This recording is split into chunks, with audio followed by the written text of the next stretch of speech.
Welcome to the Just Never Know podcast. I'm your host, Ron Frazier, and today I'm thrilled to introduce to you my special guest, Kelley Bergman, a survivor and author of Less Than 1%, a book about his incredible journey against all odds when he suffered a ruptured aneurysm in the Montana mountains while elk hunting.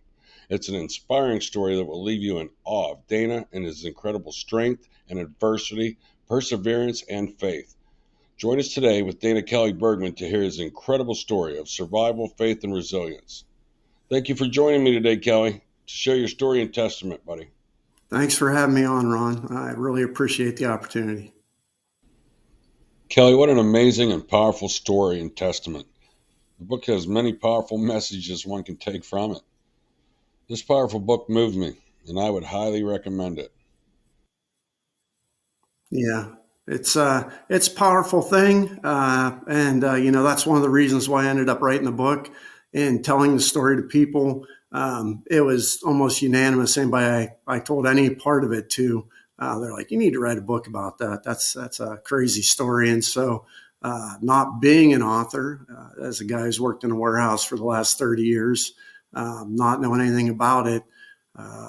I started it, and when I say I started it, I basically was just writing down notes, which actually ended up being a big help later on down the road when I actually did start writing a story. But yeah, it's been a huge learning curve for me. The title of the book is Less Than 1%, and I was doing a little bit of looking at work yesterday, and it says that only 1 to 2% of people who submit something to get it published actually get published. So there's 2 long shots for one guy in a lifetime. So that's it's pretty amazing.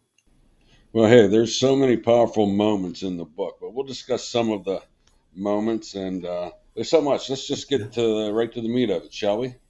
To the meat of it. Yeah.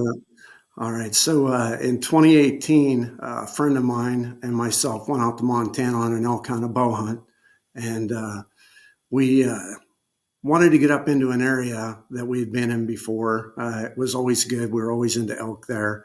And upon trying to get up in there, the road was completely washed out. It would have been spooky taking a motorcycle just across what was left there. So we ended up having to regroup, and we ended up finding a way in, doing a little bushwhacking in Moby, the old pickup truck that my buddy loaned us. But Moby got us there, and we got into this area. And the very first day we were in there, my friend, I called in a nice 5x5 bull for him, and he ended up killing it.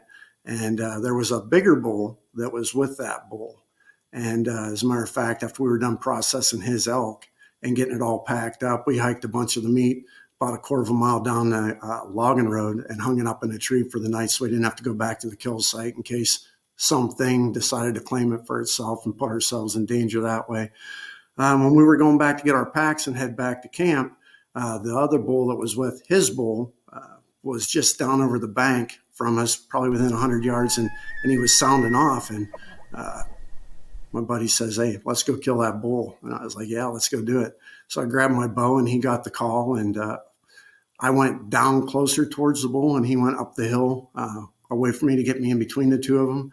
And I gave him the sign, go ahead and call, and he called, and the bull bugled right back. Great sign, basically cutting off his bugle, and that's always encouraging in the moment. And so I couldn't really see the bull. He was a little bit down the draw from me, so I decided to move a little bit closer. And as I got closer, I noticed that there was elk everywhere. There was cow elk and calves and spike horns and stuff like that. And so I decided to stop. But when I stopped, I lost contact with my buddy. I couldn't see him anymore. And long story short, the bull ended up coming in at 60 yards, wide open broadside. I gave myself a 50-yard limit based upon my vision being a little bit older now. And just, I didn't want to take an unethical shot. So it was wide open. I probably could have aimed high in the chest and shot and probably would have got him. But we still had 5 days left in the hunt, and I just decided to pass on the shot. I was dehydrated. My hands cramped up.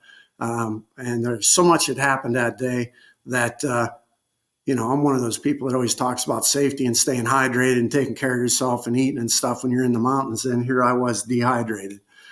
So I passed on the shot. We gathered up our packs. We got up out of there, and we continued to hunt for the week.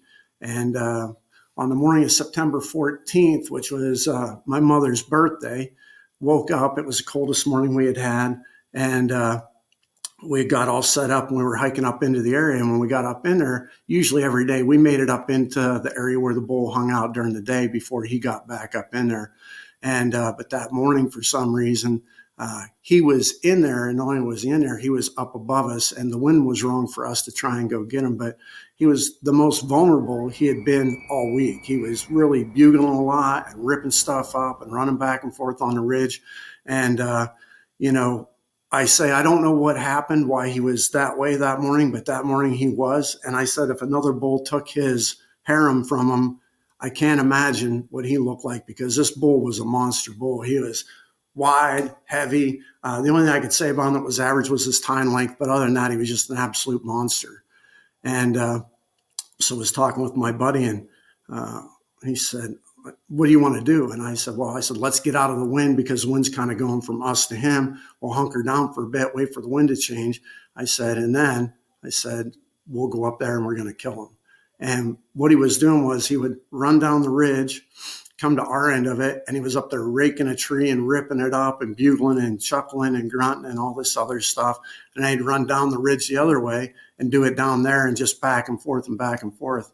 And so the plan was, when he ran down to the other end of the ridge, we were going to go up, find the tree he was thrashing, and I was going to bugle at him from there, which should probably just enrage him the way he was acting, and bring him right in and be able to harvest him. And so we got out around the end of the point there, and we hunkered down, and my buddy was sitting on a stump, and I looked around, there was a log there, and I decided to walk over and just sit on the log. And as I walked up, and I got to about where I was waist high, and sat down on the log in a side saddle fashion, had my bow sitting on my lap, and literally sitting there with a big smile on my face, thinking, I'm going to kill the biggest bull in my life today, and this is going to be awesome. And I was looking up and down the ridge, thinking with the ruckus he was putting on, he might pull another bull past us. So I was looking down the ridge to the right like this, and I felt a pop back here in the lower left back part of my head, and started to lose consciousness. My bow slipped from my hands and fell to the ground. And I was hanging onto the log I was sitting on, and I'm sorry, my nose is itchy. I was hanging onto the log and wasn't quite parallel to the ground, but was being pulled over backwards by my backpack. And I remember thinking, what in the world was that? And I kind of felt like it might have been an aneurysm, but I wasn't sure, but I couldn't think anything else it could have been, based upon the way I was feeling. So I sat up. When I sat up, I was completely blind. I couldn't see anything. And my body was shaking uncontrollably. And I remember thinking to myself, holy cow, I'm really in a world of shit right now, and this is not a good place. We were 4 miles from the vehicle, 10 miles up in the mountains, and 40 miles from the nearest town that would have a hospital that could help me out. And about that time, I got hit with a second wave, and the same thing happened. And I was hanging on the log, and I'm like, this is it, man. I'm dying right here. I sat back up, and I remember when I sat up, I'm just like, one more of those, and that's it. I'm not going to be able to withstand one more. Body shaking uncontrollably. Like I said, I couldn't see anything. And I just, I said to God, I said, forgive me for my sins and take care of my girls. It's a crazy place to be when you're sitting there on the edge of the darkness, looking into it, and trying to come to grips with the end of your own mortality, and realizing it's at hand. And so anyhow, when I asked God to forgive me for my sins and take care of my girls, instantly, and I mean like that, I could see crystal clear. I could see. My balance was still whacked. My body was still shaking, but I thought, as long as I can see, I'm going to try and get out of here and go get help. So I got up, and I don't know why I didn't just say, hey, I'm having a problem. We got to go. But I got up and I staggered over to my buddy who was totally unaware of what was going on. I tapped him on the shoulder and I said, hey, I said, we got to go. You got to get me out of here. I said, something popped in my head. I'm having a really hard time staying conscious, and I'm really scared. I said, we got to get to the hospital. And I'll never forget, Ron, he looked up at me and he goes, are you shitting me? He's right up there. We're going to go kill him. And I said, dude, I said, I'm not kidding. I said, we got to go. I said, I'm really scared. And I think at that point he knew that I wasn't joking around. And he said, okay, give me your backpack and give me your bow, And I said to him, listen, if you think I'm going the wrong way on the way out of here, let me know. I said, I don't feel like I have time to be wasting walking off in the wrong direction, I said, so we can talk about it. So anyhow, we started hiking out of there. And I just remember thinking, somewhere on this trip out of here, I'm just going to get hit with another wave of this. I'm just going to fall flat on my face dead. And that's going to be it. And the whole way walking, I was willing and dealing with God. I was telling God, if you just let me see my family one more time so I can tell them I love them, I'll do whatever you want me to do. And, my buddy, I told him after everything happened, and I was home, we were talking on the phone. And I just said to him, I said, I was really glad you were with me. I said, because I was scared to death of what was going to happen. I said, but even if you weren't with me, I didn't feel like I was alone. I totally felt like as I was walking, somebody had their hand in the middle of my back. And I just kept hearing in my head, one foot in front of the other, over and over and over. And it's like every step I took, I felt better. And on the trip a couple of times, my buddy said, do you want to sit down or do you want to lay down? And I said, no. He said, I'm afraid if I sit down, I won't get back up. So we just hiked the whole way out and ended up making it to the truck. The trip to the hospital, down out of the mountains and into Missoula was an absolute crazy ride. Almost like Ozzy would say, on the crazy train. It was unbelievable. But I ended up calling my buddy Chuck, whose truck we had. And I told him, I said, hey, something in my head. I said, we're heading to St. Pat's in Missoula. Can you call them and let them know what I've told you, what happened to me, and maybe they'll be able to tell what happened and they can get ready for me when I get there. And he said that he'd meet us there. So we ended up getting to the hospital and they took me inside and took me straight in. They got me hooked up to an IV and right in for a CT scan. And at that point, my buddy Dersh and Chuck, they were out looking at the truck. And when they brought me back out from the CT scan, I was laying on the emergency room table, and they came in, and my buddy Chuck, he's a pretty animated guy, and his eyes were this big. He's like, "Goss, I can't believe you guys made it here." And I said, "Why?" And he said that that the truck had some serious issues with the driver's side rear wheel, and he said that. He said, I can't believe the wheel didn't come off. But that's a whole nother part of the book and a whole nother story that I hope people, look into. But so anyhow, the doctor came into the room while my friends were there. And he said to my buddy Dersh, he said, so you were with him? And he goes, yeah. He goes, I was with him. And he said, how did you get him here? He said, we drove. And he goes, no. He goes, I understand you were miles from the vehicle. He goes, how did you get him to the vehicle from where the accident happened? And he said, he walked. And he goes, I just don't see how that's possible. He goes, the fact that he's laying here talking to me, that he walked out of there, and that he's alive. He goes, I just don't see how that's possible. And he goes, he does have a bleed on the brain. And he said that the artery to your brain ruptured. There was an aneurysm on the artery of your brain and it ruptured.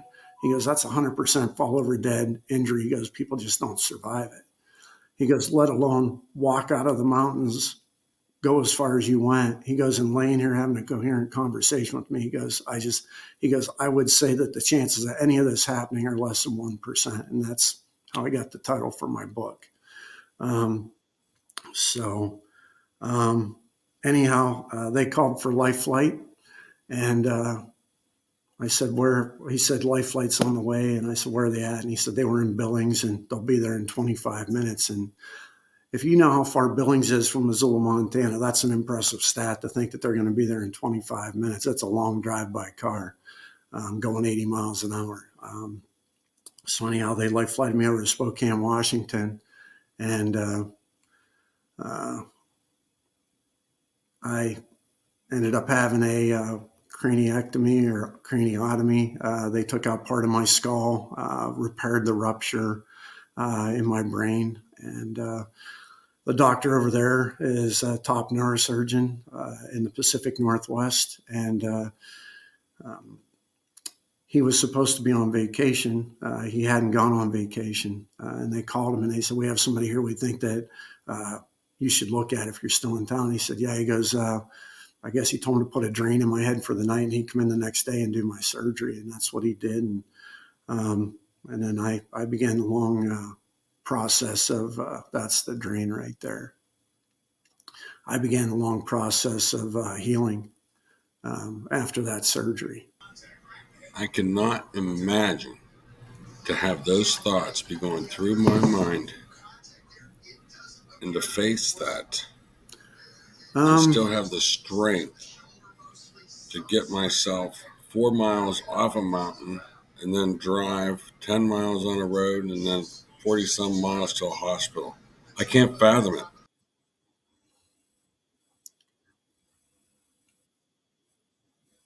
It's a spooky place to be, man. It's a spooky place to be. But I will say this: that growing up, and my kids when they were growing up, one of the things at my house was if you started something, you had to finish it. Um, and that's the way it was with my kids. They were into sports and stuff, and it didn't matter what they got into. You had to finish it, whether you liked it or not. You don't have to do it next year, but quitting is a bad habit to break. And so I think that has a lot to do with my desire to power through things. But yeah, I just fully expect to fall flat on my face dead on the walk out of there. When I got to the hospital, I was like, holy cow, I might make it. I might make it out of this because I was sure that it was an aneurysm, but I had no idea it was on the artery to my brain, So I began the long process of rehabbing. And the time that I was in there going through, that's the initial surgery. Yeah, 35 stitches in all. Lower back part of my skull is no longer there. But I spent a lot of time in my room in total darkness. I couldn't stand light of any kind. My head hurt from the surgery, obviously, but it was just the light just intensified everything. So I spent a lot of time being a hermit, and it seemed like every time that the medical team did stuff to help me out, I'd end up going the other way for a couple of days and actually lose ground. And during the process of being in the hospital and stuff, they were in my groin multiple times, up into my brain, putting medicine up in there to stop vasospasms. And they actually did angioplasty where they put bands in there to hold the veins and stuff open to help me out. And then I also had hydrocephalus, and they couldn't control it with medicine, so I ended up getting a shunt permanently placed in my head to help out on my brain. So going through all this process and stuff like that, very little memories of anything. I had a few coherent memories, but they had gone through and they've done all the medicines and the angioplasty and the placement of the shunt and everything. And one of the things that they did the entire time I was in the hospital was every hour on the hour, they would ask me basic questions that I should know the answers to. And, like, what's your name? How old are you? What's your date of birth? Do you know where you're at? Do you know why you're here? Do you know where you were? I struggled with that. It was noted in my notes that there was days I couldn't even tell them what my own name was. Um, so I knew who I was, and I knew things, but I didn't know my name. Yeah, and I didn't know how old I was. I didn't know where I was. Yeah, totally a bizarre experience, and totally unaware of the experience. So one day they went up into my groin. They went up and they put more medicine up into my veins again, and it was the same story for a couple of days. I slid backwards, and then was out walking with a nurse, a male nurse. His name was Graham, and I do remember this. I always enjoyed it when Graham was around and he was my nurse. He's a good dude, and I liked him. And we were walking along, and I started joking around with him, And he goes, "Oh, you got jokes today?" I said, "I joke around all the time." And he goes, "Not with me, you haven't." And he said, "Let's do your questions." And so um, we did my questions, and I got them all right. And he goes, "Hey, got them all right." And I said, "Well, that's good, right?" And he goes, "That's great, man." And I said, "Well, counting this time, how many times have I gotten them right?" And he goes, "Counting this time?" And I said, "Yeah." And he goes, "This time?" I said, "Are you serious?" I said, "I couldn't get those right." And he goes, "No, you said you couldn't get those right." And I tell everybody that for me, that was a big moment. I tell them that was like walking out of a dense fog back into the moment. And about that time,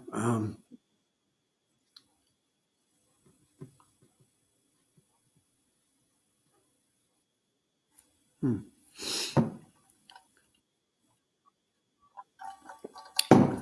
pulling it back out of the way and stepping out from behind it, yeah. Um, and about that time, my wife and my daughters were approaching.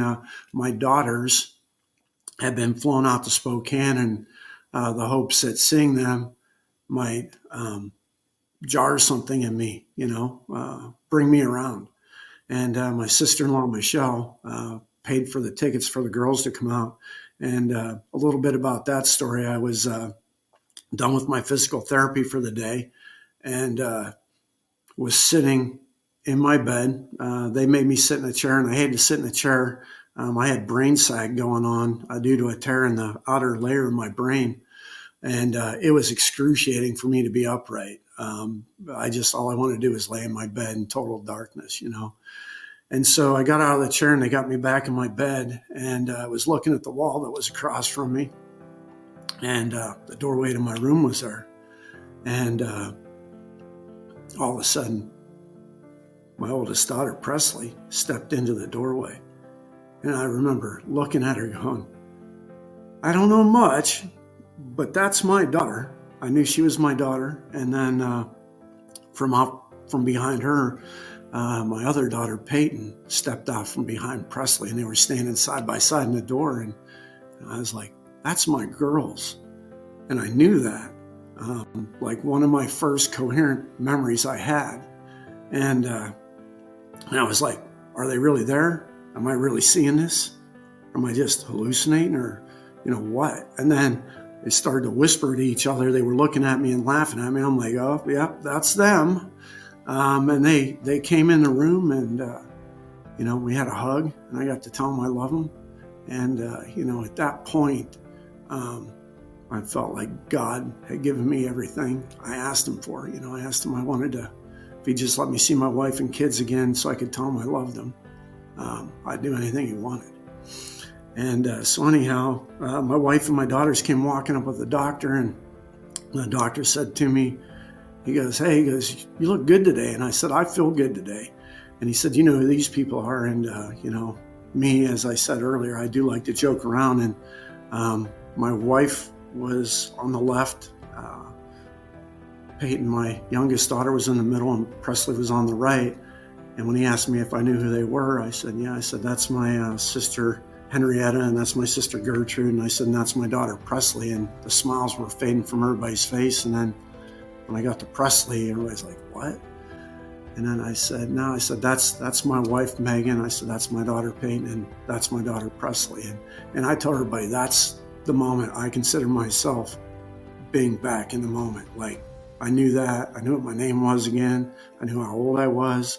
And so anyhow, it was about that time that things really started to pick up and talk about me going to rehab and stuff. And then hopefully, going home after that. And so I believe it was like 2 days after that they transferred me over to rehab. They had an open bed for me, and my wife and we ended up being roommates there for the rest of the time I was in the hospital. That's actually my sister Karen. After I got home from the hospital, that was early on. I sent her that picture, and I said to her, I said, "Do you remember this?" And she goes, "Yeah." She goes, "I remember it. Why?" And I said, "Because I don't." And I don't remember her being there. I don't remember the photo. I don't remember anything of it, but I like it. I think it's a nice photo of the two of us. Would have been a better setting somewhere, but um, I'll take it. Um, so anyhow, 2 days after I came out of my funk, they sent me over to rehab, and I got checked in there and everything. And the very first morning that I was in rehab was going to be a big aha moment for me. So I woke up in the morning, and a nurse came in and she said, "How would you like to take a shower?" And I said, "That'd be great." I said, "I really would love to take a shower." And so she went in, she put a bench in the shower, she put a towel on it, she got the water going. She came out, she goes, "You're all set." She goes, "Stay in there as long as you like. If anything happens, just pull on the cord." But she said, "Just enjoy it." And I was like, "Yeah, I'm going to enjoy this." So I got up, I walked into the bathroom, and at that point, I was just wearing pajamas. I didn't have to wear a gown anymore. And I had taken off my shirt and walked over, and I took off the bottoms and was standing there looking at myself in the mirror.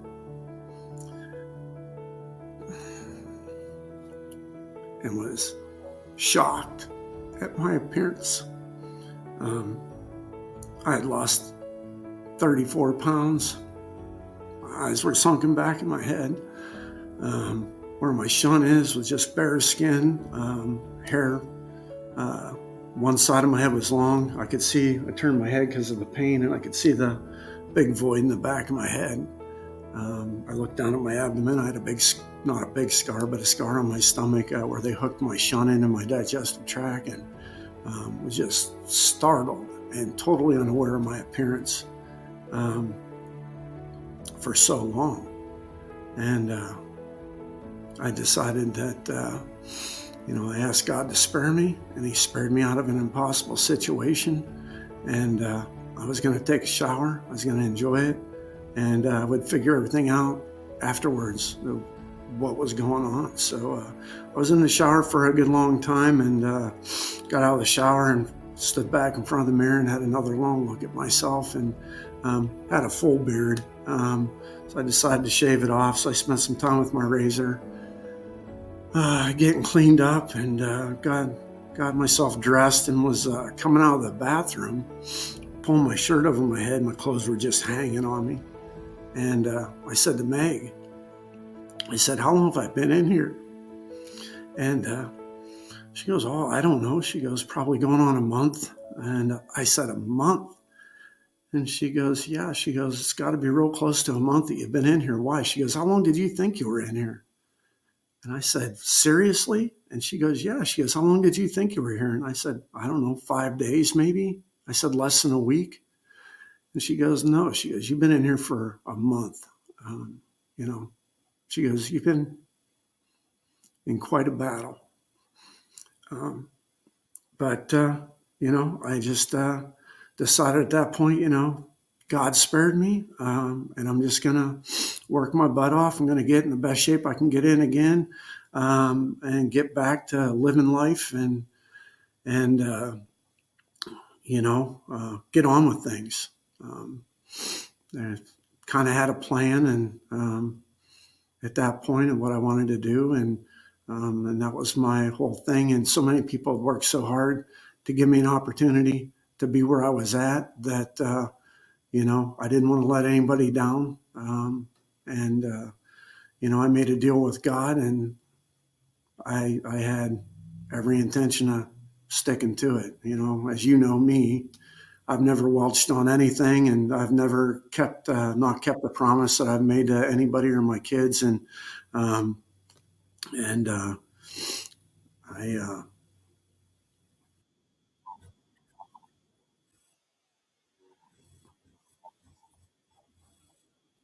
Yeah, it's uh, it's been powerful. I wish it would have never happened, but it did happen, and I can say that there's been a lot of good that's come from it, and I really believe that the book is one of the best things that's come from it. And I wrote the book because after I got home, so many people had that I told the story to, are just like, you need to write a book about that. That's a crazy story.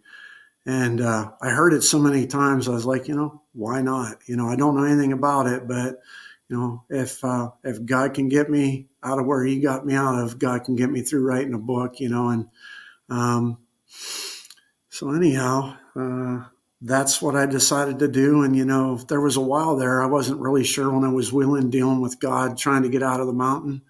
Um, that I would do anything He wanted me to do, and I wasn't really sure if the book was something that He wanted me to do, but through some in my face signs, I'm sure that the book is definitely part of what He wants me to do. And I believe the other part of it is that not just writing the book, but also talking about God's grace and God's mercy, and that He has shown me and that He shows all of us. You just got to be aware of it and look for it and see it. And I mean, for me, I shouldn't be here by the word of every doctor that I've dealt with. They all said you should have just fallen over dead, and people just don't survive that. So I'm truly blessed to be here, that's for sure. So my book is there's two messages in it. One is about God's greatness and His mercy and all that, what I just said. And the second thing is it's about aneurysms. Aneurysms can be hereditary.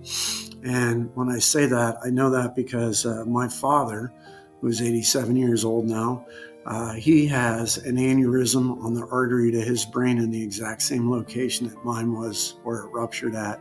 And we know that because my dad, once he was found to have that aneurysm, he was assigned to the same doctor I had out in Spokane. And when he was there to get it, looked at to decide what they were going to do with it, he mentioned me to the doctor, and the doctor said, "Yeah, I recall that." He said, as a matter of fact, he said your aneurysm and his rupture are in the exact same spot on your artery. And what causes an aneurysm is that our veins are very, very delicate things, and there's almost like a fishnet stocking reinforcement over top of it. And what happens is where a vein would split like this. Sometimes no reinforcement goes down in between the Y, and it creates a weak spot. And over time, that weak spot starts to bulge, and it just gets to a certain point where it just breaks. And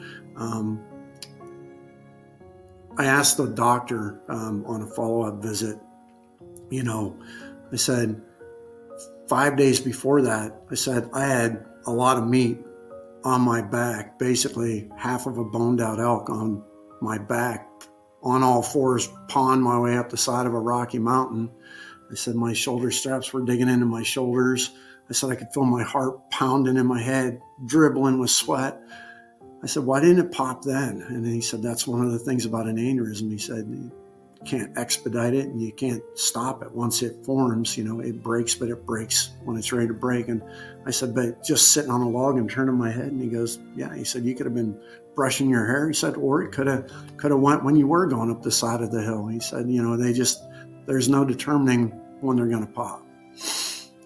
So,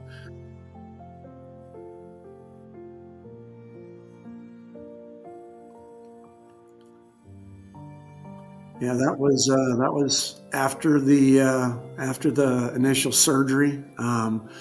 That was I set a world's record that day for myself. I walked 75 feet that day with the assistance of that nurse, and that's something else I have a vague memory of. I couldn't tell you until I read my medical notes how far I actually walked that day, but I distinctly remember holding her hand in that fashion. That's one of the things I do remember. But I had no idea how far I walked, but I can tell you that the balance was way off. And I was glad she was there. So another thing that they wanted to do with me is to take me outside because I just love the outdoors. And it was probably approaching October. About that time, it was chilly out. I distinctly remember that day, and I remember them talking about wanting to take me outside. They'd actually set the whole thing up. My wife was aware that it was going to happen and stuff, but they took me out in a wheelchair because there was so much stuff hooked up to me.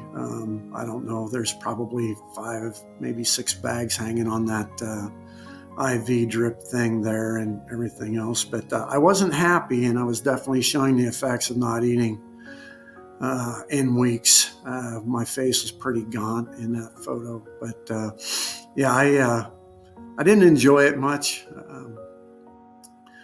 That was a picture of me and my sisters. They came out to see me after I snapped out everything and was in the rehab building, but definitely a lot lighter. Yeah, a lot lighter. Yeah, but yeah. So without telling too much about that, yeah, I ended up. It was found that whenever they did the first surgery, that I had a second aneurysm in my brain, right in the middle of my brain, and I needed to have that. That's the result of the second surgery. I always tell people I looked a little demonic in that. Still had the I guess sterile stuff there on my ear. 15 staples from that, 35 stitches from the other one, and that's my shunt up above that. The initial rupture was on the other side in the back of my head, but that was the day after the surgery. So um, it wasn't quite in full bloom then, but it definitely got a little more colorful than that. But it was amazing, that whole experience, surviving an injury that people said nobody survives, let alone surviving it and not having any major deficits. And then to have somebody take a tool and go into the middle of your brain and place a clip on an aneurysm and come back out and walk out of the hospital the next day is, to me, it's just another amazing miracle. I was so scared of that operation because my rehab had been going so well, and um, you know, literally having to put everything on the table again if I wanted to truly get on with my life and live it the way I wanted to.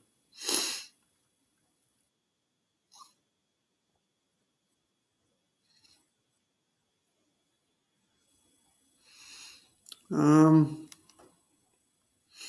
so I guess signs, plot twists. Like I said, I had some very unexpected and in my face signs that told me that write the book, and basically had somebody just verbally tell me write the book, who I did not know, who I had never seen before that day, and I've never seen since that day. Just through a chance meeting, and then a couple days later, I was reading in the Bible, and there was another message that was I took as a direct message, and I talk about that in the book, and and then I talked to you, I believe later on that day, and it was I just like I'm gonna have to write this book. It's gonna have to happen. And for me, a challenge writing the book was at the time. I work in management and logistics and asset protection.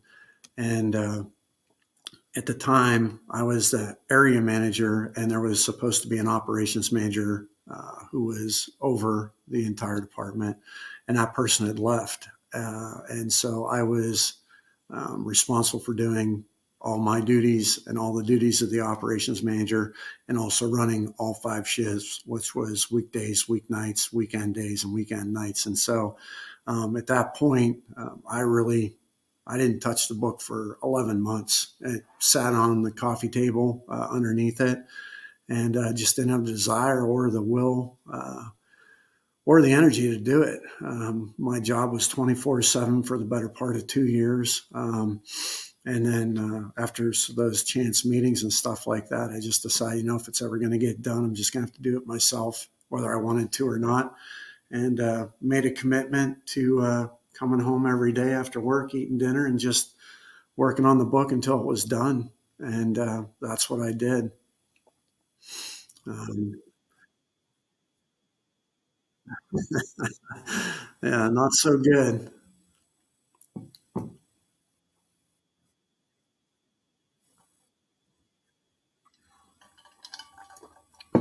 Well, talking about God and having a relationship with God, and I can tell you that I've always believed that I've had a relationship with God, um, and I have, but I think it's the way that I've wanted it to be, not the way He's wanted it to be.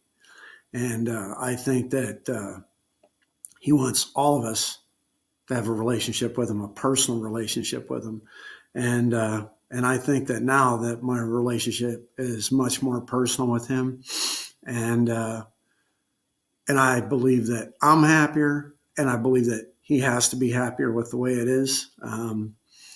Instead of it being on my terms, I'm trying to be the person I'm supposed to be on His terms. And you know, and there's something to be said for staying in as good a shape as you can stay in. One of the doctors that I dealt with in my recovery, um, he said that he can't say that I was still alive because of the shape I was in, but he said he definitely felt that my shape had something to do. But he said, make no mistake about it. He goes, I still feel that you should have fallen over dead from it. So people need to take care of themselves. I'm 61 now, and I try to exercise 3 or 4 times a week. And, I feel for me, the more active I stay, the better I feel. And, I believe exercise is the fountain of youth. Taking care of yourself diet wise and stuff like that's important too. And, and just about God. God got me out of an impossible place, an impossible situation. Um, and I'm sitting here today talking to you, and I will say that one of the things that is a lingering effect for me with my injury is that um, when my work week goes on now, towards the end of the week, I start to get more confusion. And so confusion for me was the thing that I really had to battle through. Um, and it was a battle, and it can still be a battle for me. But through going to speech therapy and stuff like that, they give you the tools you need to work your way through stuff like that if you can remember to use them. But yeah, so and don't ever quit. Doesn't matter how bad things get, you just keep putting one foot in front of the other. Incremental improvements, and my whole goal was to get as close to 100% as I could get. Excuse me. And I wouldn't say I'm the same person I was before. Um, I like to think I'm a better person than I was before, but I feel like I'm as far back as I could have possibly have come. I like the fact that I'm still me. Um, I'm still a father, a husband, a friend, a brother. I'm glad that I still get to do all those things. Every day is a blessing, and we all get caught up in the muck of of the real world, and it drags us down, and we forget that every day when you open up your eyes, it's a chance for it to be a beautiful, wonderful thing. And for me, I try to look for the good in every day now. Um, some days it's so big and in your face you can't miss it. And other days I tell people it could be something as simple as all you get that day is you walk in a store and maybe a mom's carrying a child into the store and the child smiles at you over their mother's shoulder.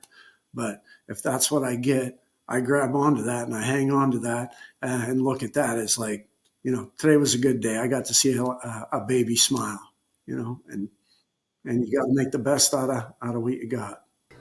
Well, let me say, Kelley, I was definitely moved by your courage, strength, your perseverance, your resilience, and your faith. Uh, there's so much more in the book that we haven't covered. Let's tell everyone where they can find the book.